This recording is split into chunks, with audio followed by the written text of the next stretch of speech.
We are back again with some gripped media, guys. Today we have the name of the video, Locals Object to Citywest Asylum Hub Plans, okay? So we watched a video recently about the Sinn Féin councillor calling everybody in the audience fascist, racist, and crazy because they don't want, you know, hundreds of just random people from God knows where with no background checks and potentially dangerous criminals coming into the country. Okay, it's not true immigration. This is mass immigration done by the EU and UN. It's human trafficking ring at the core, okay? We have another video though where locals actually talk for about 5.5 minutes, so stay tuned. We're also going to be reacting to the Taoiseach talking about foreign companies buying up property and the local scams that these foreign companies are running in Ireland as well. It's insane to see that as well. So like, comment, subscribe, let me know your thoughts, and let's get it. The man over there who said that we want RTE to be nice to us, no matter what we do or what we say, we are going to be cast as far right, and it's time to put on your big boy pants and your big girl jocks and not worry about it. I love it. I love it, guys. You know, it's time to grow up now. You know, the days of name calling and just basic buzzwords, you know, this and isms and this and that. It's like, let's actually talk with some common sense. You know, if somebody just says some stupid buzzwords to you, you know that they have no argument whatsoever and they're just completely incompetent, you know.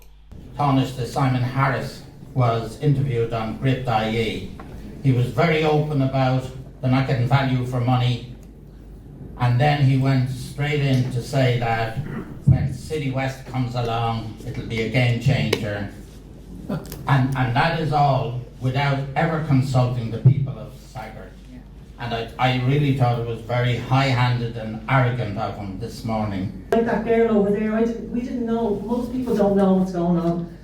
And for the man over there who said that we want RTE to be nice to us, no matter what we do or what we say, we are going to be cast as far right, and it's time to put on your big boy pants and your big girl jocks and not worry about it.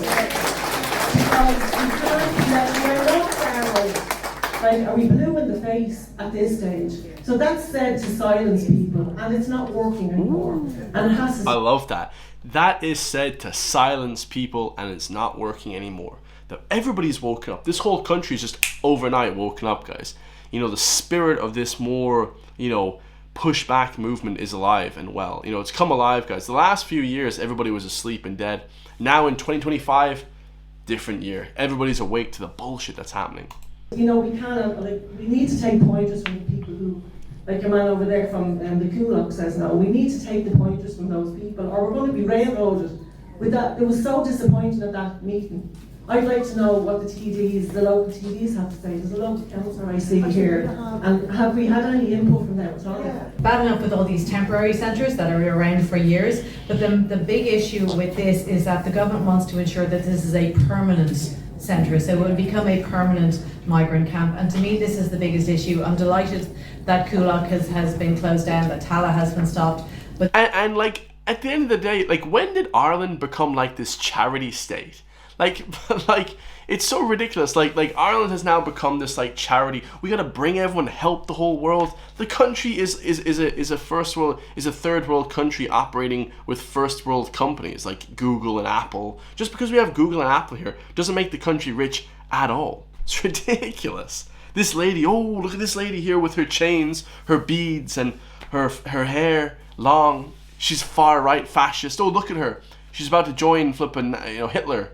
You know, like, really, this is just bullshit, guys. This doesn't work anymore. This rhetoric is over. They were never, well, Kulak is possibly going to be permanent, but like this would be buying it, so it would be permanent forever and ever. This is the very, very concerning thing. It can be. Wow, she sounds so far right and dangerous. Oh, somebody stop her. And that man saying there, we don't want to be taken over by the far right or loud people. You go up to Carrick Cross, you go to Letterkenny. The people in Dublin went up there and helped them people, and that's why that was stopped. This lark is saying this is not happening. Oh, we don't want the far right. I'm not far right. I'm a concerned father. I have 3 young children, as them people have all in this room. And I'm going to be honest, if you keep thinking the way that man is thinking there, this is a lost cause. I'm telling you now. I'm a resident of Garter's Lane, and so we shared the entrance with Citywest. And since it came about, we've been complete victims of harassment, stalking, violence. Through the winter months, I don't leave my house after 6. Like, I run from the Lewis. I tried to get the bus because it leaves me outside. I've been followed fully through to my door. I've been chased by a pack of men home and filmed. I've actually gone to those garden forums as well, and I was actually denied leaving a statement when I went to Clondalkin and Garda Station. So I appreciate what you said about requesting the rates, but I don't think they're there. They're just turning Dublin into a hellhole, quite honestly, guys. You know, it's just, unless you're like the city centre, maybe there's some nice areas, posh areas, but really in reality, it's just so dirty and run down. It's just, and I used to love Dublin. I used to go with my parents, all happy, you know, all big happy family going up to Dublin. Now it's like, hell no. It's like a crack den.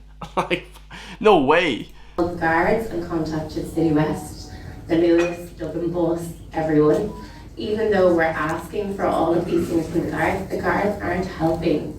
Like, they're not helping. When I was harassed, I was told by Rathcoole to go to Clondalkin to leave a statement, and then when I got to Clondalkin, they said Rathcoole should have never told you that. Sure, they don't want people up there because they're closed half the time. So I don't really know where we're supposed to lean on for safety. We're saying we've lost transport, a facility, local tourism. We've lost our safety. We've lost, you know, there's probably a reason why there's so many young people at that forum. They can't go out at night. No, I mean, going out at night is dangerous. Like in other places, Cork, you know, Sligo, Donegal, it's not as bad, but Dublin is. Every time you click on the news, and you know, of course, like I said, it's not a case of, you know, whoever, but there's just the crime has just gone through the roof, guys. You know, this is because people have no care for the culture. You don't care about your country. You don't care about the economy. You care about nothing, because you care about maybe making money, you know, getting some girlfriend here if you're whatever. You don't really care about the actual culture and the country itself. You know, that whole idea is gone now. You know, nobody's friendly to each other anymore. Everybody hates each other. It's just straight up ridiculous. Reason why there's so many people in the room here today. Even if something happens, I've lost that. I used to trust so much in the police. I was like, if someone does something wrong, that's fine, it'll be dealt with. It's not. They don't give you pulse numbers. They hang up, the phone goes unanswered. I just don't think those stats are going to be there if we respect them. Are they going to? Yeah, and it's pretty harsh. Like, the Gardaí have a lot on their plate, guys. They basically have no funding here. You know, the Gardaí have a super tough job. You know, the crime is crazy. I remember, you know, talking to different Gardaí, and it's just the crime is just ridiculous, you know. And then obviously there's no funding, there's no pay. It's just ridiculous. Build houses for these. What's the long-term plan for these people? Yes. No one comes and answers our questions. I am sick to death of contacting people, standing up, speaking up. I am no more racist than the man in the moon. I'm an ordinary concerned parent for my kids and my safety in my community, which I'm paying a mortgage for, by the way. And no, I don't care where you live or who you are or how much your house is. We don't have a veto, but we certainly don't ask for this. I mean, they don't ask for it, but at the same time, guys, there's no vote. You know, when the whole city is coming out to disagree with one person in government, you know that the person in government is bought and paid for by the EU or the UN. Like, this is not good, guys. They're just doing it because of the money. If all the people don't like it, you know what I would do? Let's do a vote. And then they would have a vote on it. Okay, 99% of people don't want it. Yeah, we're not bringing these people in. You know, this is plain and simple, because just have a vote on it. They would never have a vote on it because you know why? They would completely get shut down. Every single person, left-wing, liberal, Marxist, communist, right, on people on the right, conservative, everybody disagrees with this. It's ridiculous. The amount of asylum seekers in Citywest within 400 yards of the village of Sagard, I think, is an awful affliction on Sagard, and also to Rathcoole. It was a great amenity, a great resource for the girls dancing. There was snooker championships running there. There was everything. And the hotel itself it hosted the pre-Ryder Cup dinner, which included Tiger Woods on the evening before the tournament started. So all of that has been local lost. Weddings and stuff like that as well. And it seems to me that our current PDs really don't care about it. No. either. No current TDs. Nobody cares about it. You know, shout out to Gript as well. Go like, comment, subscribe to them. Ridiculous, guys. Like, nobody... I don't think one person is for just random people from God knows coming in, guys, as in being paid to come in. You know, like I said, we talked about this many times before, but it's ridiculous. Now we have a different change. We have Taoiseach here, Micheál Martin, asked about foreign companies buying up property. Now, it's a funny thing. When I went over to Canada for a few months, it's actually illegal for the Chinese to buy apartments in Canada, because what they do is they buy up these apartments and they run money through it. They kind of do like a fraudulent sort of money laundering scheme, you know. So I don't think any foreign entity should be able to buy anything in Ireland. Absolutely not, guys. Okay, because that introduces a massive element of fraud, okay, and just God knows where the money is going. So let's hear what Micheál Martin has to say. Now, none of these politicians have any spine. None of these guys have any backbone to stand up to anybody. So I guarantee he'll say, yeah, let everybody come in free for all. Let them, you know, bleed the country dry. Let's hear his answer. Taoiseach, there are 14 countries in Europe, including Switzerland, Denmark, Finland, Spain and Portugal and several others, that have some sort of restriction on foreign companies buying property within the state. Ireland doesn't have any kind of rules in that regard. I'm wondering, is that something that the government would consider, and if not, why not?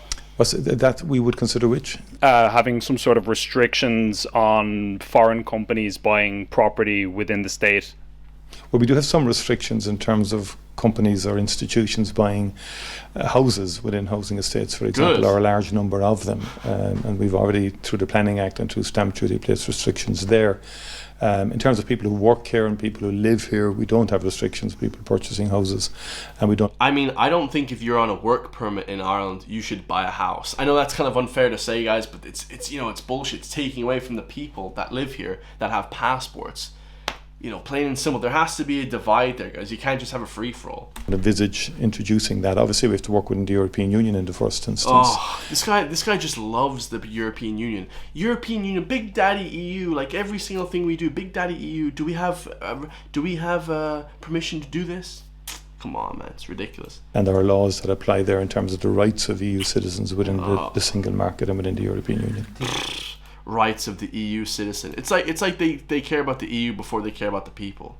I mean, come on, lads. You know, you have to always put your own country first, your own people first. Plain and simple. Then you can take care of the rest of the world. Let me know your thoughts. If you want me to help keep pushing back against the mainstream media, hit the join link underneath the video. Become a member today. I think we have like 7 members now, so I really appreciate that. A lot of perks over there as well. I think it's only like €3 per month. So I love you all, and I'll see you all in the next one, guys. Peace.